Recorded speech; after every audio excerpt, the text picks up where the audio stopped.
নমস্কার বন্ধুরা, আপনাদের সকলকে আমার চ্যানেলে স্বাগতম। রাম ঠাকুরের কথা বইটি ডক্টর ইন্দুভূষণ বন্দ্যোপাধ্যায়ের লেখা। বেশ অনেক দিন যাবৎ আমি পাঠ করেছি, বইটি একদম শেষের দিকে আজকে পাঠ করা শুরু করছি। তার আগে আমার পিতামাতাকে প্রণাম জানিয়ে ও গুরুদেবের চরণে সশস্ত্র প্রণাম জানিয়ে আজকের পাঠ শুরু করছি।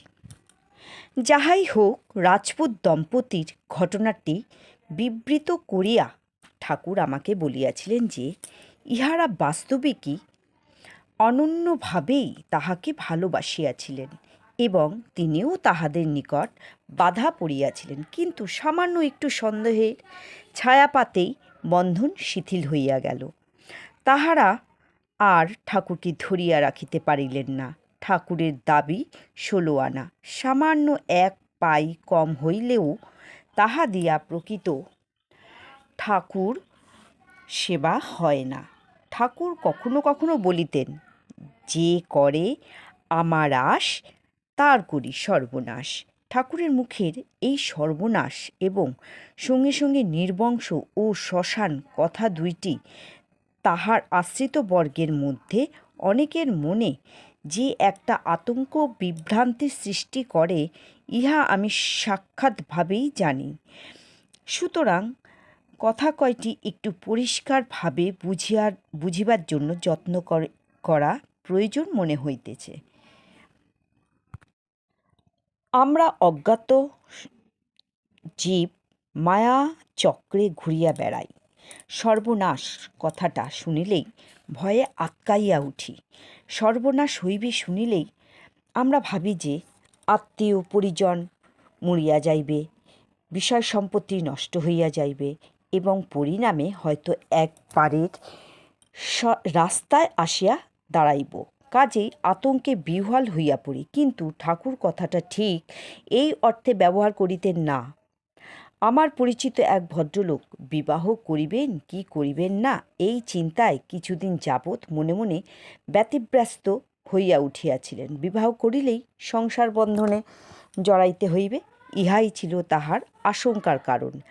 একদিন খোলাখুলি ঠাকুরকে তিনি কথাটা জিজ্ঞাসাই করিয়া ফেলিলেন এবং উত্তরে ঠাকুর বলিলেন যে বিবাহ বন্ধন করে না, বন্ধন করে আসক্তি।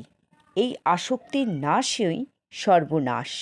মূল ব্যাধি দূর হইয়া গেলে আর কোনো কিছুতেই পায় না, কিন্তু এই আসক্তি যখন ক্রমে শিথিল হইতে থাকে তখন আবার এক নতুন আতঙ্কের সৃষ্টি হয়। যাহা ছিল সবই যে যাইতে বসিল, পরিবর্তে তো তেমন কিছুই পাইলাম না, এইরূপ একটা নিশ্চিত ভাব আসিয়া মনকে আশ্রয় করিতে চায়। এই অবস্থাও অতিক্রম করিয়া যাইতে পারিলে ক্রমে প্রকৃত সর্বনাশ হইয়া যায় এবং ঠাকুরের দাসানুদাস পদবী লাভ হইতে পারে। সুতরাং সর্বনাশ কথাটা শুনিলেই ভয়ে আটকাইয়া উঠিবার কোনো কারণ নাই। একটা দৃষ্টান্ত দিলেই কথাটা আরও পরিস্ফুট হইবে। জনকের রাজসভা ব্রহ্মবিদ্যা সম্বন্ধে আলোচনার জন্য বহু গণ্যমান্য মুনিঋষিরা আসিয়া সেখানে সমবেত হইয়াছেন। ইহাদের শিষ্যরাও কেহ কেহ আসিয়াছেন। বেশ জমকালো সভা বসিয়াছে, আলোচনা চলিতেছে। ইতিমধ্যে এক দৌবারিক আসিয়া রাজ্জাকে সংবাদ দিল যে প্রাসাদে আগুন লাগিয়াছে। কাষ্ঠ নির্মিত প্রাসাদ, সুতরাং বিপদ অত্যন্ত গুরুতর। কিন্তু জনক রাজা এই সংবাদে বিন্দু মাত্র বিচলিত হইলেন না। সভার কার্য যথারীতি চলিতে লাগিল। এক মুনির সঙ্গে তাহার 2 জন শিষ্য সভায় আসিলেন। দৌবারিকের কথাটা ইহাদের কানে যাইতেই 2 জনেই অত্যন্ত চঞ্চল হইয়া উঠিল। প্রাসাদের সংলগ্ন অতিথিশালায় ইহাদের বাসস্থান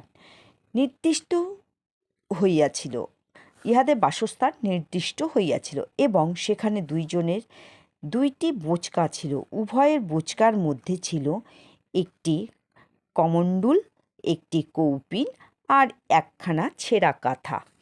অতিথিশালায় আগুন লাগিয়াছে, পাছে তাহাদের সম্পত্তি নষ্ট হইয়া যায়, এই ভয়ে দুজনেই অত্যন্ত আতঙ্কিত হইয়া উঠিয়াছিলেন। একটি সমৃদ্ধ রাজ্যের অধীশ্বর সৈন্য, সামন্ত, অর্থ, রথ, অশ্ব ইত্যাদি কোনো কিছুরই অভাব নেই। পুত্র, কন্যা, আত্মীয়স্বজনে ভরপুর সংসার, চতুর্দিকেই প্রাচুর্য। তথাপি জনক রাজার সর্বনাশ হইয়া গিয়াছে, কিছুতেই আর তাহার আসক্তি নাই। আর ওই কমণ্ডলু কৌপিন কাঁথা সর্বস্ব শিষ্যদ্বয়ের সর্বনাশের সূচনাও হয় নাই। একখানি পত্রে ঠাকুর লিখিয়াছিলেন, সত্যনারায়ণ নির্বংশ, তার সেবক নির্বংশ জানিবে। বেদবাণীর প্রথম খণ্ড 345 নম্বর পত্রে। তাহার দেহত্যাগের কয়েক বৎসর পূর্ব হইতে তিনি তাহার আশ্রিত বর্গের মধ্যে সত্যনারায়ণ সেবার প্রচলন করিয়াছিলেন। সেই কথা যথাস্থানে আলোচনা করিব। বন্ধুরা, এখানে পাঠকে বিরাম দিয়ে একটা কথা বলছি। লেখক এই এই যে এখানে যে বলেছেন যে সত্যনারায়ণ আশ্রিত বর্গের মধ্যে সত্যনারায়ণ সেবার প্রচলন করিয়েছিলেন, সে কথা যথাস্থানে আলোচনা করিব। তিনি কি পরবর্তীকালে আর আলোচনা করতে পারেননি, কারণ তিনি দেহ রেখেছিলেন। সুতরাং ওনার আলোচনা আমরা আর পাইনি।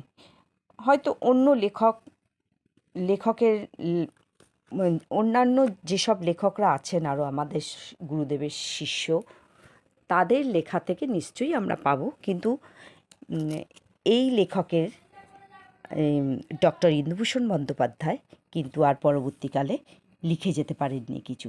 তো বন্ধুরা, আজকের পাঠকে এগিয়ে নিয়ে যাব না, এখানেই বিরাম দিলাম। নমস্কার।